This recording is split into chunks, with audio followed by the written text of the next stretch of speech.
अभिषेक academic classes में आपका स्वागत है। मैथ की ये नई क्लास है। इसमें हम आपके सामने द्विघात समीकरण के बारे में चर्चा करेंगे। सबसे पहले द्विघात समीकरण के बारे में कुछ बातें जान लेते हैं, जिसमें सबसे पहले द्विघात समीकरण होता क्या है। द्विघात समीकरण ऐसा समीकरण होता है जिसकी घात 2 होती है, यानी दो घात वाला समीकरण। नाम से ही पता चल रहा है द्विघात समीकरण कहलाता है। इससे पहले हम द्विघात बहुपद पढ़ चुके थे, तो उससे ही मिलता जुलता है। बस फ़र्क इतना है कि बहुपद में बराबर में यहाँ पर ज़ीरो नहीं होता था और इसमें समीकरण में बराबर में ज़ीरो होता है। तो इसका मानक रूप द्विघात बहुपद ही है। 2x² plus B X plus C और इक्वल में यहाँ पर ज़ीरो इंट्रोड्यूस हो गया है। ठीक है, जैसे वहाँ द्विघात बहुपद में दो शून्यक होते थे, वैसे यहाँ द्विघात समीकरण के दो मूल होते हैं। पहला अल्फ़ा होता है और दूसरा बीटा होता है। ठीक है, मूल क्या होते हैं? मूल के बारे में अगर हम विस्तृत रूप से जानना चाहें तो मूल वह अज्ञात मान होता है जो समीकरण को संतुष्ट करता है। मूल क्या होता है? वह एक अज्ञात मान होता है, एक ऐसा मान होता है, न्यूमेरिक मान, जो समीकरण को संतुष्ट करता है। ठीक है, उदाहरण के माध्यम से समझेंगे। जैसे हमारे सामने एक द्विघात समीकरण लिखा हुआ है।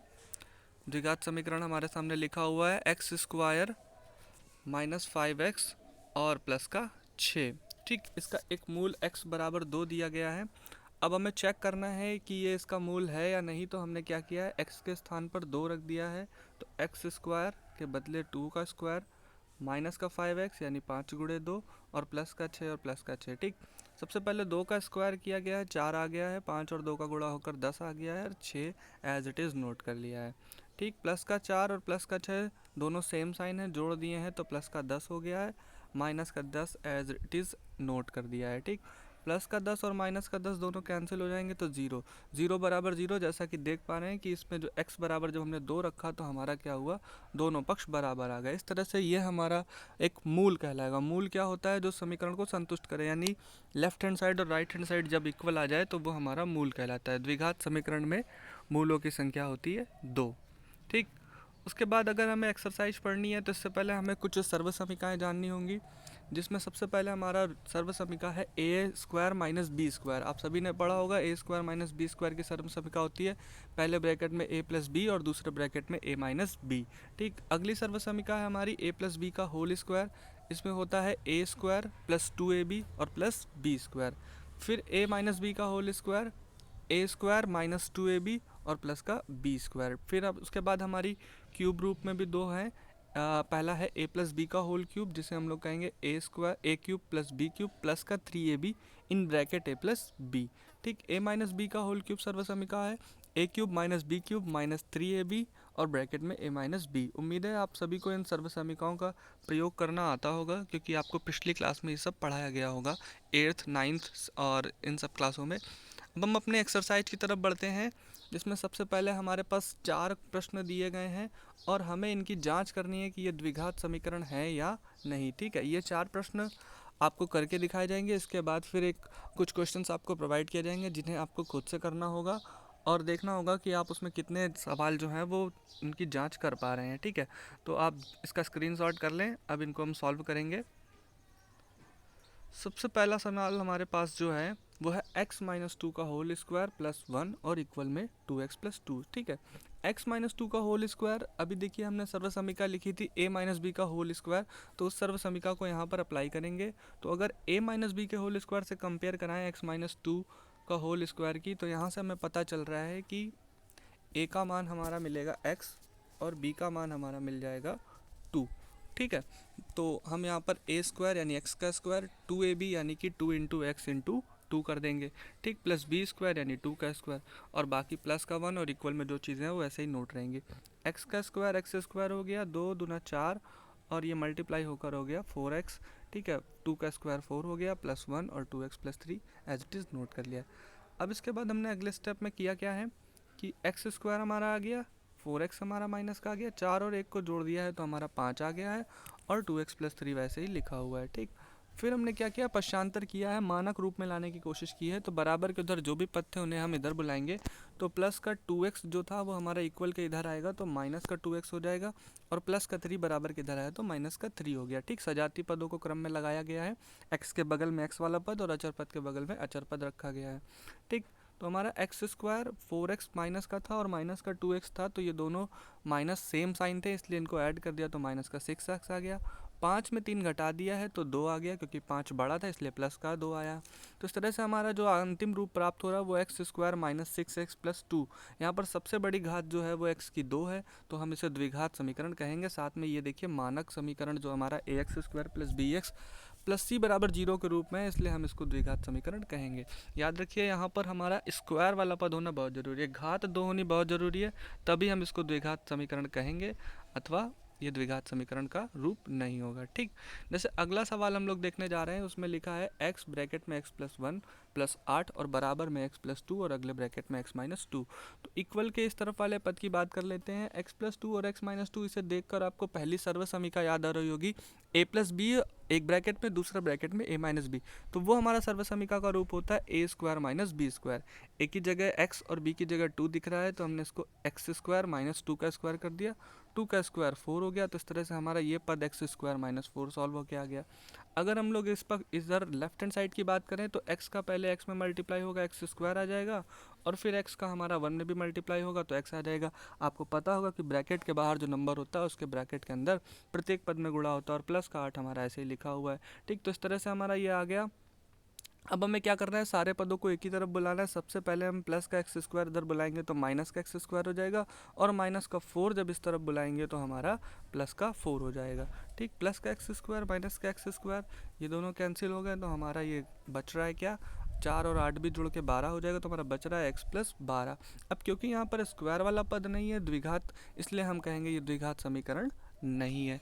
तो इस तरह से हमारा दूसरा पार्ट भी कंप्लीट होता है। अब हम अपने तीसरे क्वेश्चन की तरफ बढ़ते हैं, जहाँ लिखा है x ब्रैकेट में 2x प्लस 3 और बराबर में लिखा है एक्स स्क्वायर प्लस 1। ठीक, सबसे पहले हम लोग क्या करेंगे, x का ब्रैकेट के अंदर दोनों पदों में गुणा होगा, तो x का 2x में गुणा हुआ 2x स्क्वायर आ गया, और x का 3 में गुणा हुआ तो 3x आ गया। बराबर में जो लिखा है वो लिखा है। अब हम क्या करेंगे, पश्चांतर करेंगे, प्लस का एक्स स्क्वायर इधर आएगा तो माइनस का एक्स स्क्वायर हो जाएगा, प्लस का 1 इधर आएगा तो माइनस का 1 हो जाएगा। 2x स्क्वायर में एक्स स्क्वायर घट जाएगा तो एक्स स्क्वायर बचेगा 3x और ये 1। तो यहाँ पर हमारा स्क्वायर पद बचा हुआ है, यानी ये हमारा समीकरण जो है वो दो घात समीकरण है। ठीक, क्योंकि ये हमारा मानक समीकरण को फॉलो कर रहा है। तो इस तरह से तीसरा पार्ट भी कंप्लीट होता है। अब हम लोग चौथे पार्ट की तरफ बढ़ते हैं। चौथा पार्ट हमारा लिखा है x प्लस 2 का होल क्यूब और बराबर में लिखा है एक्स क्यूब माइनस 4।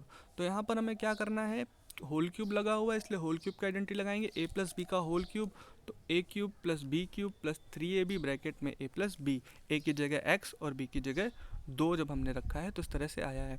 x का क्यूब x क्यूब हो गया, 2 का क्यूब 8 होता है, 3 और 2 का गुणा होकर 6x आ गया, और ब्रैकेट में x प्लस 2 लिखा हुआ है।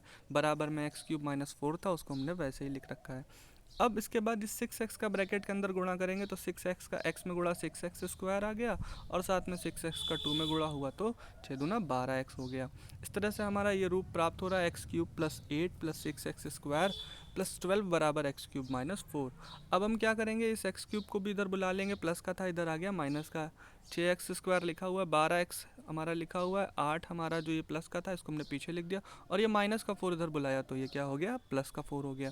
अब देखिए प्लस का एक्स क्यूब माइनस का एक्स क्यूब कैंसिल हो गया, 8 और 4 जोड़कर 12 हो गया, तो हमारा बच रहा है 6x square plus 12x plus 12 बराबर 0। और ये भी हमारा इसमें दो ही घात वाला पद बचा हुआ है, इसलिए हम इसे कहेंगे कि ये द्विघात समीकरण है, क्योंकि ये भी ax square plus bx plus c के रूप को फॉलो कर रहा है। ठीक, तो इस तरह से हमारा चौथा पार्ट भी कंप्लीट होता है। अब हम एक क्वेश्चन और एक्स्ट्रा कर रहे हैं, पांचवा क्वेश्चन। इसमें हमारा दोनों तरफ जो है व्यंजक गुणनफल में दिए हैं, 2x माइनस 1 एक ब्रैकेट में, दूसरे ब्रैकेट में x माइनस 3, और इधर दिया है x प्लस 5 और बराबर में और ब्रैकेट में x माइनस 1। सबसे पहले करेंगे क्या, गुणा करना है हमें। अब क्योंकि दो पद वाले व्यंजक हैं इसलिए पहले 2x का इस पूरे ब्रैकेट में गुणा हुआ x माइनस 3 में, और फिर माइनस 1 का इधर पूरे में गुणा हुआ। इसी तरह यहाँ x का गुणा x माइनस 1 में किया गया, और साथ में प्लस 5 का गुणा भी x माइनस 1 में किया गया। 2x का x में गुणा हुआ तो हमारा कितना आ गया, 2x स्क्वायर, 2x का 3 में गुणा हुआ तो 6x आ गया। माइनस 1 का x में गुणा हुआ तो माइनस का x, और ब्रैकेट के बाहर माइनस का निशान इसलिए अंदर का निशान बदलना पड़ेगा, तो 1/3 और प्लस के माइनस के बदले यहाँ पर प्लस आ गया। x का x में गुणा एक्स स्क्वायर, x का माइनस 1 में गुणा माइनस एक्स, 5 का x में गुणा 5x और 5 का 1 में गुणा 5। देखिए यहाँ ब्रैकेट के बाहर प्लस का निशान था इसलिए यहाँ अंदर जो माइनस 1 था उसके बदले माइनस 5 आया, निशान चेंज नहीं हुआ। ठीक, अब हम क्या करेंगे, जो मध्य पद हमारे एक्स वाले हैं सजाती हैं उनको हम सॉल्व करेंगे तो माइनस का 6x और माइनस का 1 दोनों हैं नेगेटिव हैं, इसलिए इनको ऐड कर देंगे तो माइनस का 7x हो जाएगा। ठीक, प्लस का 5x और साथ में माइनस का x, प्लस माइनस सब्ट्रैक्ट होगा, 4x आ जाएगा प्लस का, क्योंकि बड़ा हमारा 5x था। तो इस तरह से हमारे पास बच रहा है 2x² माइनस 7x प्लस 3 और बराबर में बच रहा है x² प्लस 4x माइनस 5। ठीक, अब हम क्या करेंगे, सबको एक तरफ बुलाएंगे।